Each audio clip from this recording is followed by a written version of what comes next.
Hola, muy buenas tardes tengan todos. Sean bienvenidos a una transmisión de Zorro Materialízate, charlando de metales, plásticos y otros materiales fascinantes. En esta oportunidad tendremos una charla muy interesante con el doctor Luis Orlando Arcos y Rábago, que nos traerá la plática Aleaciones avanzadas en la industria aeronáutica. Este evento está siendo transmitido simultáneamente por Meet y por nuestra página de Facebook. Bueno, les comento un poquito acerca del doctor. El doctor es un profesor que está con nosotros en el Tecnológico Nacional de México, Campus Querétaro, desde el año 2005. Dentro de sus hobbies le gusta mucho la práctica de deportes al aire libre. Entre ellos está pádel, tenis, caminata, ciclismo y golf. Dentro de su área de conocimiento nos va a presentar a la plática el día de hoy. Y sin más que decir, los dejo con el doctor. Bienvenidos sean todos ustedes y los dejo en presencia del doctor. Bienvenido, doctor. Muy buenas tardes. Muy buenas tardes, doctora. Muchas gracias por la presentación, muy amable. Buenas tardes, jóvenes. Espero que esta plática pues cumpla con el propósito que tenemos, que es el de convocar a estudiantes a que participen en la carrera de Ingeniería en Materiales. Quiero el día de hoy comentarles algo relacionado con algunas aleaciones metálicas que utilizamos en la industria aeronáutica. Quiero empezar mencionando que, por ejemplo, tenemos aleaciones de diferentes tipos. En el caso de las aleaciones aeronáuticas, tenemos aleaciones de aluminio. Las aleaciones de aluminio las utilizamos mucho en el sector aeronáutico, en la transportación aérea de pasajeros. Les pongo ahí algunos ejemplos relacionados con qué tipo de aleaciones. El metal base de la aleación sería el aluminio y tenemos como aleantes principales, por ejemplo, al cobre, al zinc, al magnesio y al silicio. Bueno, obviamente las aleaciones de aluminio, tenemos una gran variedad de aleaciones de aluminio, pero hay detalles en los que la materia prima resulta muy importante. ¿Qué materia prima utilizamos nosotros para obtener aluminio metálico? El mineral es la bauxita, se conoce en términos generales como óxido de aluminio, que es principalmente uno de los minerales que se usa para la obtención del aluminio. El aluminio, pues es un metal que tiene características muy interesantes. Una de sus características importantes, pues obviamente, es su densidad. Ahorita, en un momentito más, les muestro algunos detalles relacionados con esto. Quise presentarles de manera muy breve cuál es el proceso de obtención del óxido de aluminio. O sea, nosotros tenemos un mineral que sometemos a un proceso de trituración. Posteriormente, el material va a un proceso de digestión, donde lo hacemos reaccionar con hidróxido de sodio, y de ahí producimos nosotros un material que posteriormente precipitamos, y de ahí obtenemos propiamente nuestra materia prima para posteriormente obtener el aluminio metálico. Nosotros secamos este material en un horno rotatorio y posteriormente pues tenemos el aluminio.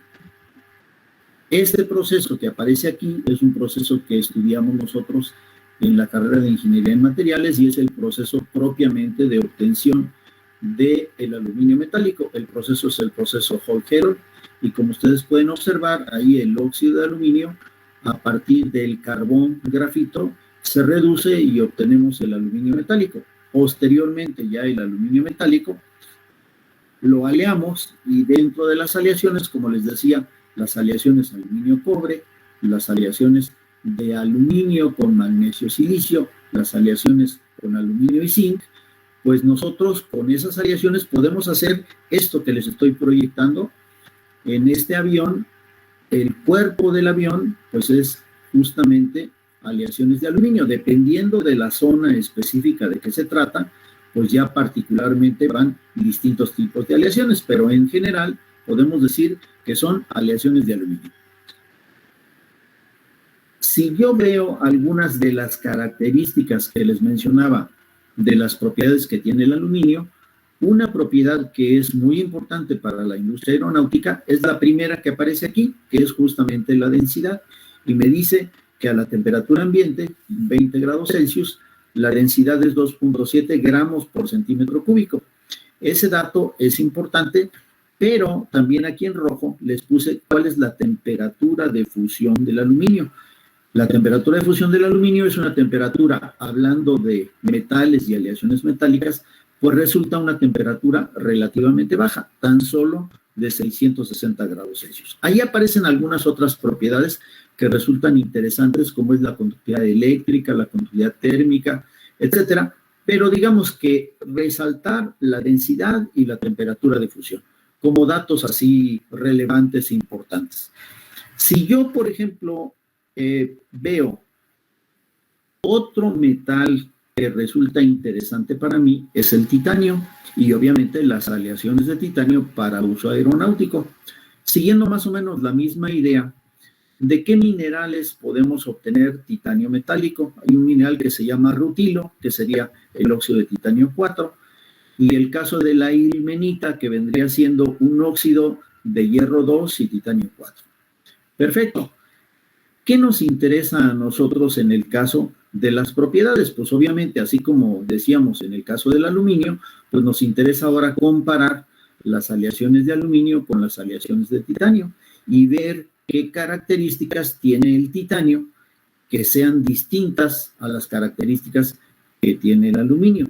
Por supuesto, nosotros podemos observar el proceso con el que nosotros obtenemos el titanio metálico. Aquí aparecen algunas de las reacciones importantes.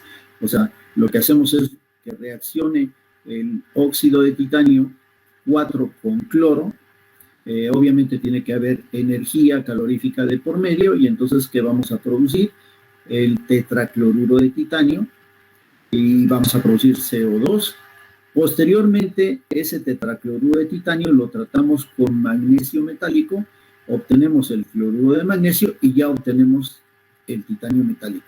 Justamente el titanio metálico pues es el metal que a mí me interesa para posteriormente poder producir las aleaciones correspondientes. Entonces, ustedes ven aquí un esquemita donde podemos ver pues las distintas etapas por las que va pasando desde que yo empiezo con el mineral hasta que obtengo en un proceso electrolítico el titanio metálico. Igualmente, o sea, ¿qué es lo que puedo hacer? Pues obtener el aluminio con un proceso semejante, un proceso electrolítico. Entonces, miren, aquí, ¿qué es lo que se hace? En un proceso de purificación, lo que vemos nosotros aquí es que el titanio que obtenemos lo vamos a intentar purificar mediante estos procesos que llamaríamos primer proceso de fusión, segundo proceso de fusión, y ya producimos un lingote de titanio metálico. ¿Cuál sería la intención de producir ese titanio metálico? A partir de él lo combino con otros elementos, como puede ser el mismo aluminio, el vanadio, otros elementos, y produzco aleaciones justamente para poderlas aplicar, para poderlas utilizar en la industria aeronáutica. Ahora, aquí hay una cosa que es significativamente importante. Fíjense, nosotros tenemos una densidad, en el caso del titanio, de 4.54 gramos por centímetro cúbico. Y el punto de fusión, fíjense, si yo redondeo las cifras, pues el titanio tiene aproximadamente una temperatura de fusión 1000 grados por encima de la temperatura de fusión que tiene el aluminio. Ustedes pueden ver que eso es una diferencia muy importante. ¿Por qué? Porque eso hace ver que las aleaciones de titanio, por su temperatura de fusión, pueden tener aplicaciones distintas a las aleaciones de aluminio. En las aleaciones de aluminio, cuando nosotros hablamos de lo que es el cuerpo del avión, las temperaturas a las que se somete el avión, generalmente cuando vuela el avión, pues son temperaturas por debajo de 0 grados Celsius, pero no tiene una mayor exigencia en cuanto al efecto de la temperatura, el efecto del calor. ¿Qué sucede con el titanio? El titanio puede ir aplicado, entre otros lugares, por ejemplo, en la turbina del avión. Pero ¿qué sucede comparativamente en la turbina del avión? En la turbina del avión se generan temperaturas bastante por encima de la temperatura de fusión del aluminio. Consecuentemente, el aluminio no podría ser un metal que utilizáramos dentro de las cámaras de combustión de la turbina de un avión.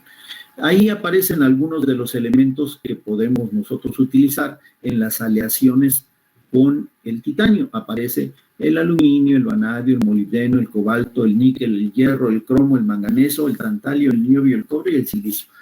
Es simplemente como para hablar de alguna diferencia importante en cuanto a qué elementos participan en las aleaciones de titanio, qué aplicación le voy a dar a las aleaciones de titanio, comparándolas con las aleaciones de aluminio. Quiero que vean ustedes aquí una representación. Esta parte que está aquí me representa los álabes de una turbina y obviamente pues aquí está la turbina, lo que es el cuerpo de la turbina. Obviamente por las temperaturas que se generan, aquí le pusimos un color rojo para que se viera, pues estas temperaturas serían temperaturas muy altas. ¿De qué orden? Más o menos del orden de unos 1000 grados Celsius. Entonces, obviamente, si yo utilizara ahí el aluminio, pues ya estaría fundido a esa temperatura y cosa que el titanio, pues funciona perfectamente bien. Bueno, las aleaciones de titanio y las aleaciones de aluminio. Ahora bien, mire, les quería yo mostrar aquí un video para que ustedes pudieran ver algo relacionado con lo que significaría justamente la aplicación del titanio.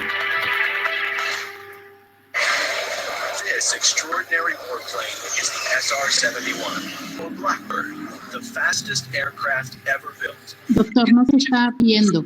No me digan. 200 miles an hour and Sí, climbed no to se ve. 2,000 feet. No se ve la... This monstrous plane. Ok. Entonces, ¿qué hacemos? Es que está compartiendo solo la presentación.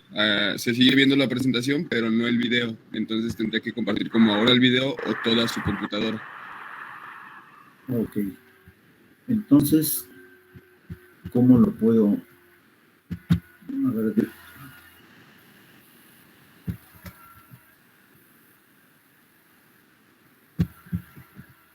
¿no se ve nada ahí? No. Doctor, ¿tendrá el link de su... ¿Qué creen? Lo tengo directamente puesto en la presentación. Ok. Lo metí a la presentación. Sí, eso nos va a complicar su reproducción. En este caso, ¿usted nos podría comentar algo? Sí, o sea, miren, básicamente les puedo comentar, o sea, el video de lo que nos habla justamente es de un avión supersónico. ¿Cuál es la idea? Mientras yo fabrico un avión comercial, que las velocidades más altas que desarrolla un avión comercial anda alrededor de unos 950 a 1000 kilómetros por hora. Mientras este avión, un avión hecho obviamente con una aleación de titanio, puede desarrollar 3 veces esa velocidad. O sea, ¿qué significaría? Que podemos ir a 3000 kilómetros por hora. Consecuentemente, la temperatura que se genera por el efecto de la fricción, la atmósfera a la hora que se va desplazando el avión, lógicamente, pues es la resistencia a la temperatura y al desgaste, pues tiene que ser muy significativo y consecuentemente el aluminio no podría resistir esas condiciones de operación, esas condiciones de trabajo. Obviamente, las aleaciones de titanio, por lo que mencionábamos con anterioridad, su temperatura de fusión es muchísimo más alta y entonces el avión puede desarrollar velocidades muchísimo más altas, significativamente más altas. Esto trae como consecuencia que entendamos que los materiales, dependiendo de qué tipo de aleaciones estamos fabricando, las aplicaciones van en caminos muy distintos, el uso muy distinto, las propiedades que tiene cada aleación pues son completamente distintas. Entonces, la ventaja sería que nosotros en la ingeniería en materiales podemos ver qué tipo de aleaciones, el ejemplo que les pongo es simplemente el sector aeronáutico, pero no pensemos en eso, sino pensemos, por ejemplo, en qué sucedería en la estación espacial. Entonces, la estación espacial, otra vez, por todos los elementos que tiene ahí, pues tiene distintos tipos de aleaciones metálicas. Entonces, estas aleaciones metálicas tienen un cierto comportamiento para que para resistir las condiciones de temperatura, que eso es muy importante.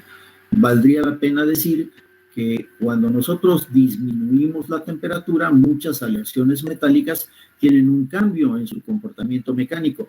Tenemos que un material a la temperatura ambiente puede tener un comportamiento dúctil y si bajamos la temperatura, el comportamiento drásticamente es distinto, el comportamiento se hace frágil.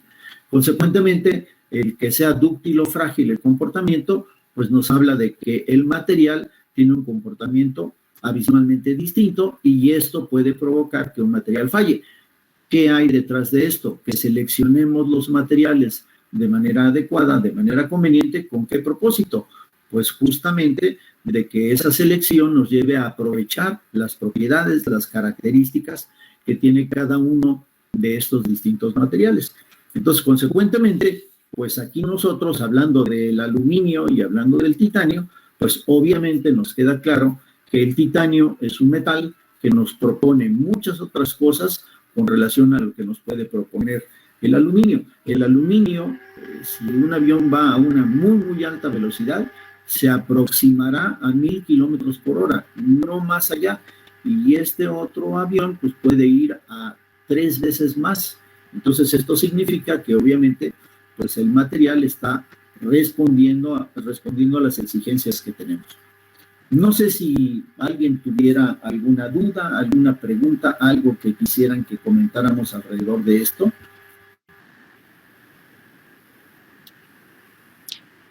Jóvenes, abrimos los micrófonos y el chat. Si alguien tiene alguna pregunta, algún comentario, bienvenidos.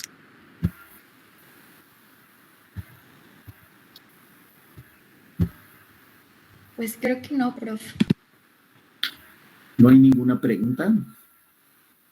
A ver, aquí veo, por ejemplo, a algunas alumnas, algunos alumnos ya de otros semestres, que habláramos, por ejemplo, de que las aleaciones no ferrosas, que habláramos de la obtención de cierto tipo de metales. ¿Cuáles serían las etapas que lleva un proceso en la obtención de un metal? Pues se tiene que extraer, se tiene que triturar, se tiene que moler, se tiene que concentrar el material y posteriormente se pasa a los procesos de fusión.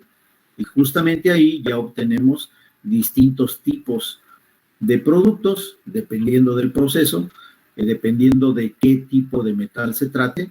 Pues nosotros justamente dentro de la carrera de Ingeniería de Materiales, pues vamos desmenuzando toda esta serie de conceptos. ¿Desde dónde? Pues desde el curso de mineralogía y obtención de materiales, y luego pues podemos caminar por cursos como producción de metales no ferrosos, producción de metales ferrosos, y podemos continuar, o sea, ¿con qué materias? Pues por ejemplo, con materias como tratamientos térmicos, para justamente estudiar cómo podemos modificar esas propiedades mecánicas en el material. O sea, nosotros podemos producir las aleaciones metálicas con determinadas propiedades y obviamente mediante los tratamientos térmicos podemos modificar estas propiedades. O sea, en términos generales podemos decir que buscamos que la dureza y la resistencia mecánica a la tensión se incrementen en estas aleaciones para que justamente pues para que el material se comporte ante las exigencias mecánicas de la respuesta que queremos, ¿no? Doctor, Sí, tenemos adelante. un par de preguntas Sí, adelante. mediante Facebook. La primera de ellas, Antonio Martínez pregunta, ¿en qué afecta el tipo de obtención en la aleación? Ok, miren, el proceso de obtención, digamos, existen patentes de procesos de obtención. Obviamente, dependiendo de qué proceso en particular se trata, pues podemos hablar de que dicen, ¿no? El que es el dueño de una patente y vende su patente para que se produzca algún tipo de metal y posteriormente se fabriquen las aleaciones, pues siempre el que vende ese proceso, el que tiene la patente, dice que es el mejor. En la literatura está escrito, ¿verdad? Ya con un punto de vista objetivo, o sea, sin tener en cuenta que si yo soy el que tengo la patente y el que vendo esa patente, etcétera, en el mercado se ve que hay procesos que tienen mayores eficiencias. ¿Qué significa esto? Que si, por ejemplo, yo intento obtener un metal en un estado de alta pureza, pues lo puedo llegar a obtener en un proceso electrolítico, por ejemplo, en un 99.9%. Y puede ser que otro proceso, que no sea un proceso electrolítico, sino un proceso pirometalúrgico, pues obtenga una concentración obviamente menor. Esto de la concentración tiene que ver con las propiedades que yo ando buscando en los materiales. ¿Para qué? Pues para determinadas aplicaciones, para determinados usos. Y ahí se abre un espectro muy grande. ¿Por qué? Pues porque podemos estudiar distintos tipos de procesos a la hora de que vamos en nuestro proceso de formación. Dependiendo de la asignatura en la que estamos, pues podemos irle dando distinta profundidad a cada uno de estos temas, relacionados todos con los minerales, el proceso de obtención, las aplicaciones y los tratamientos térmicos. Podemos establecer una línea para ir viendo qué ventajas presenta un proceso pirometalúrgico contra un proceso hidrometalúrgico, contra un proceso electrometalúrgico, y ver qué ventajas y desventajas hay. Hay patentes en procesos de producción de acero, en procesos de producción de hierro esponja, como puede ser el proceso Midrex, como puede ser el proceso HIL, como pueden ser otros procesos. Entonces, el que vende el proceso Midrex dice que es el mejor. El que vende el proceso HIL dice que es el mejor. Bueno, hay que ver, ¿no?, toda una serie de factores y analiza uno cuál es la mejor opción para comprar un proceso si no tenemos la tecnología correspondiente, si no la desarrollamos. No sé si con esto queda. Gracias, doctor. Tenemos otra pregunta más. Sí, adelante. Norberto Adrián Peña Rodríguez pregunta: ¿cuál es el papel de los materiales compuestos en el reemplazo del aluminio? Pues bueno, es un papel muy importante. Hoy en día, bueno, digamos, hoy en día ya están hechas las aplicaciones, pero hace no mucho, digamos, a fines del siglo pasado, se empezó a estudiar de manera muy, muy importante la sustitución de las aleaciones de aluminio por materiales compuestos.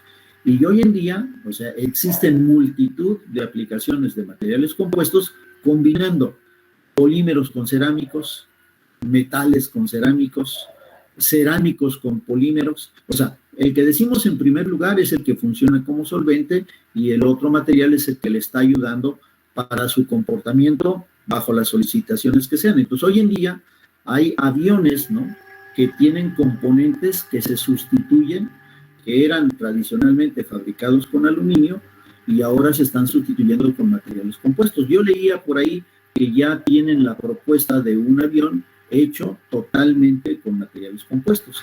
Entonces, bueno, actualmente, comercialmente, ¿qué es lo que tenemos? Parte aluminio, parte material compuesto, actualmente. Pero la tendencia es, pues, a seguir estudiando y verificando cómo va el comportamiento de los materiales y eventualmente ir sustituyendo unos por otros, ¿no? Siempre buscando mejores propiedades, mejor comportamiento, que se reduzca el peso de los aviones. Ese factor es muy importante. En algunas aleaciones de aluminio no tiene mucho, que está reportado en la literatura, que por ejemplo las aleaciones de aluminio con litio, pues son aleaciones muy interesantes. Básicamente, ¿por qué? Otra vez porque se reduce la densidad de la aleación, porque el litio es el metal que tiene la densidad más baja, del orden de 0.54, 0.53 gramos por centímetro cúbico. Si ustedes comparan con el aluminio de 2.7 gramos por centímetro cúbico, pues evidentemente es un metal muchísimo, muy ligero. Tenemos otros metales ligeros, como puede ser, por ejemplo, el caso del magnesio. El magnesio también nos ayuda en las aleaciones aeronáuticas, pero el magnesio tiene una densidad de 1.74 gramos por centímetro cúbico y no resulta tan atractivo como pudiera resultar el litio. El litio, en este momento, hablando de minerales y hablando del auge que tiene el litio para otras aplicaciones en las baterías, en los automóviles ahora eléctricos, pues ahí también hay muchas cosas que estudiar en el proceso de obtención de litio y luego fabricación de baterías. Ahí iríamos hacia otro camino relacionado con materiales metálicos dentro de la industria automotriz también, ¿no? O sea, todo eso obviamente lo podemos estudiar nosotros en la carrera de Ingeniería de Materiales. Muchas gracias. Tenemos una pregunta más de Mara Simeón Chávez. Dice: ¿cuál cree usted que es la aleación de aluminio más importante de la industria aeronáutica y por qué? Miren, hay por ahí una discusión de que cuál es la mejor aleación. Bueno, Si pienso yo en las aleaciones de aluminio, podríamos decir que si yo me baso en las propiedades mecánicas que desarrollan las aleaciones, particularmente las aleaciones que se tratan térmicamente, para modificar las propiedades mecánicas serían las aleaciones aluminio-cobre, las aleaciones aluminio-magnesio-silicio y las aleaciones aluminio-zinc. Las que tienen la mejor respuesta, las que desarrollan las mayores propiedades mecánicas, son las aleaciones que se conocen con la clasificación de la Aluminum Association, que usa 4 dígitos y luego una letra y números. Se utilizan las aleaciones 7XXXT, que es el tratamiento térmico, y luego viene una serie de dígitos, como puede ser el 4, que es muy conocido, que es un tratamiento de solubilización, temple y envejecimiento natural, o el T6, que es un tratamiento térmico de solubilización, temple y envejecimiento artificial. Las aleaciones que responden mejor, que nos dan mayores propiedades mecánicas, son las aleaciones del aluminio con el zinc y el magnesio. Y en ese orden, entonces las aleaciones se clasifican como aleaciones aluminio-zinc. No sé si quede más o menos claro esto o quisieran que aclaráramos alguna otra cosa. Esperamos a ver si nuestro ponente nos comenta algo. Tenemos una pregunta más de Ari Yair Holguín Álvarez. Sí. La pregunta es, ¿cuáles son las aleaciones más comunes utilizadas en la industria aeroespacial? Bueno, o sea, por ejemplo, en el caso, si yo pienso en aleaciones aeroespaciales, fíjense, el transbordador espacial tiene una parte que tiene que ver con las aleaciones de aluminio, obviamente tiene otra parte que tiene que ver con las aleaciones de titanio, pero tiene otra parte que tiene que ver con materiales cerámicos y materiales compuestos. No sé si ustedes han visto por ahí algún video, han visto por ahí, por ejemplo, en la televisión, hay un canal que a mí me gusta ver, que se llama Discovery Science, no sé si alguien lo llega a ver por ahí, que nos habla un poco de que el transbordador espacial, qué características tenía que tener. Pues para ingresar a la atmósfera, la parte de abajo del transbordador tenía temperaturas muy, muy altas, de temperaturas del orden de 1000 grados y más de 1000 grados Celsius. Entonces, eso, para que resistiera esas condiciones de alta temperatura, ahí se empezaron a utilizar materiales cerámicos y materiales compuestos, base cerámico. Entonces, ese tipo de materiales que provocaban un aislamiento para que el transbordador pudiera regresar al planeta, pero la parte de arriba se seguía conservando por la posición en la que entraba, con el ángulo de entrada, se seguía conservando aleaciones de aluminio y en las zonas críticas se podían utilizar cierto tipo de aleaciones con esta característica, que resistieran alta temperatura. Pero entonces, en términos generales, esa es más o menos la idea. En ese tipo de transbordador, esas características tenía. Ya saben que el transbordador ya no vuela. Ya ahorita lo tienen en Houston, ahí hay un transbordador y uno puede entrar y ver cómo está y tomar fotografías, ver el tren de aterrizaje, las ruedas, etcétera. Ahí en Houston. Ahí lo puede ver uno. ¿Alguien más quería preguntar algo? Sí. Alejandro Salas levantó su mano. Adelante, Alejandro. Hola, buenas tardes. Buenas tardes. Profe, yo tengo una duda yo creo que nos puede comentar algo de las uniones que se pueden hacer entre aluminio y el titanio, puesto que por ahí sé que se utiliza tornillería base de titanio y son unidas están uniendo partes de aluminio y acero. Sí, claro. ¿Me podría comentar algunos de los problemas que tienen? Yo sé que tienen problemas y ha habido accidentes. Claro, miren, ¿nos puede comentar algo de la interfaz? Sí, algo que es un tema muy interesante para la gente de ingeniería de materiales, pues es el tema de la soldadura, por supuesto, ¿no? Ahora, fíjense, algo que obviamente el siglo pasado se comentaba era que la regla básica en la soldadura de materiales, pues era soldar iguales con iguales. Entonces, si yo quería soldar una placa de acero al carbono, pues soldaba con otra placa de acero al carbono, y obviamente que tuviera la misma composición. Entonces simplemente la unión lo que hacía era pues una extensión de las dos placas. Pero resulta de que ya casi a fines del siglo pasado se empieza a estudiar en Inglaterra el unir materiales diferentes. Entonces, por ejemplo, ¿qué tipo de materiales empezaron a unir? Por ejemplo, unir un acero al carbono, unirlo con un acero que denominamos acero inoxidable. Entonces, ahí, ¿qué sucedía? Que hablamos de materiales con composición química completamente distinta. Un acero al carbono, pues ustedes saben, es hierro, carbono, silicio, manganeso, fósforo y azufre. Y un acero inoxidable puede tener esos mismos 6 elementos y además tiene al cromo, níquel y molibdeno. Si es un acero 316, puede tener esa composición química. Entonces, el unir este tipo de materiales, pues fue un reto para la gente que hace soldadura. Pero resulta de que no se utilizaron las técnicas convencionales. ¿A qué llamo yo una técnica convencional?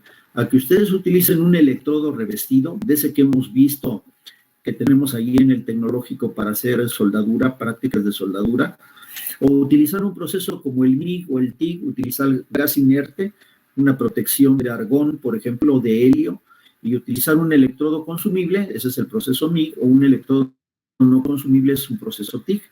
Pero aquí el concepto de soldadura que empezaron a desarrollar en Inglaterra es unir materiales pero con un rayo láser. Entonces, se llega a la conclusión de que se pueden unir materiales diferentes con composición química diferente. El tema importante es cómo hago yo la unión y cómo se ve afectada esa unión. Dependiendo del tipo de materiales, se pueden hacer tratamientos donde haya precalentamiento, postcalentamiento, tratamiento térmico de la pieza. ¿Para qué? Para tratar de resolver el problema de estructuras que son frágiles, disminuir esa fragilidad mediante un tratamiento térmico. Entonces esto pues ya es también otro tema de estudio para nosotros, para la gente de ingeniería de materiales, y ahí pues hay muchas cosas de qué hablar en aleaciones de aluminio, por las características del aluminio, del titanio, por las características del aluminio, unir materiales diferentes, por lo que implica desde el punto de vista de la composición química y lo que puede suceder en cuanto al cordón soldado, a la unión soldada y la zona afectada por el calor. Entonces, todo eso pues es un tema amplio para pues, platicar muchas cosas, ¿no? No sé si hubiera alguna otra cosa que quisieran por ahí que comentáramos. Muchas gracias, doctor. No, de nada. Por el momento son las preguntas que tenemos en Facebook y en el chat. Si no hay ninguna otra pregunta, quisiera invitar a los participantes, si tienen alguna duda, pueden mandar un correo, doctor, algún contacto de usted. Sí, como no. Miren, tengo un correo electrónico, que es el nuevo que nos acaban de asignar, es el de luis.ar@querétaro.tecnm.mx. Y el correo que mucha gente conoce, que era el que yo utilizaba, todavía lo utilizo, el de loarcos@mail.itq.edu.mx. Gracias, doctora. No, gracias a usted, doctor. Una charla muy interesante, los chicos muy, muy atentos a todo lo que usted ha dicho. Y lástima que no pudimos ver el video porque era una experiencia bonita, ¿eh? Así es, doctor. Lástima. Sí, no se preocupe, doctor, pero muchas gracias por una plática tan nutritiva y tan rica en conocimientos. Le agradezco mucho su tiempo. A nuestros participantes del día de hoy, muchas gracias por su participación activa. Y también los invitamos, tenemos un correo para que estén en contacto con nosotros en la academia, que es academiamateriales.itq@gmail.com. También los invitamos a los chicos que estén por entrar y seleccionar una carrera, que puedan buscar nuestra oferta en el correo nuevo ingreso @querétaro.tecnmn.mx. Ahí con gusto les van a dar información. Los invitamos a unirse a esta familia de zorros del Tecnológico Nacional de México, Campus Querétaro. Y también para finalizar los queremos invitar a la siguiente plática, que será a cargo del doctor José Arturo Toscano, con el tema materiales contemporáneos y sus aplicaciones. sin más por el momento, les agradecemos muchísimo su atención. Doctor, nuevamente, muchas gracias por su Al contrario, le agradezco, doctora, muy amable por su colaboración y participación. Gracias. Gracias, que tengan una excelente tarde. Hasta Igualmente, luego. gracias. Hasta luego.